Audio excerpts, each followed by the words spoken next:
Et effectivement, il y a chez Yves Navarre, bon, sachant que il y avait à la fois chez lui le publicitaire, on va dire, celui qui avait le sens de la formule, et en même temps, ça n'était pas du tout artificiel et fabriqué. Il y avait chez lui une émotion de l'instant, et donc, en même temps, souvent, une écriture assez heurtée, avec des phrases courtes, comme quelqu'un qui est à bout de souffle, qui transmet aussi dans l'écriture elle-même une émotion assez forte, que certains lecteurs, d'ailleurs, je me souviens, lors du premier colloque, d'une intervenante qui critiquait un peu cette façon d'écrire trop hachée à son goût.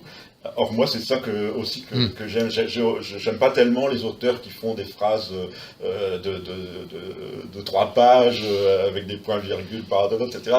Bon, je trouve ça fabriqué, en fait. Je trouve ça bien fait. Tandis que lui, on est beaucoup plus dans l'émotion immédiate.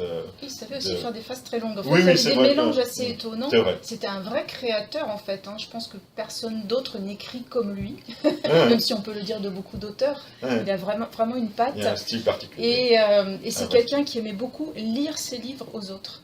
Et j'avais fait une intervention sur cette thématique à Paris, mais pour moi, ce sont des livres, Yves Navarre, qu'on a tout intérêt à lire à voix haute et à partager, parce que ce sont des livres qu'on adore lire à voix haute. Et ils sonnent particulièrement, ils ont une résonance particulière lorsqu'on lit Yves Navarre à voix haute. Ça, et c'est vrai que c'est très intéressant aussi, il existe un enregistrement du roman Une vie de chat, qu'il a lui-même lu. Oui.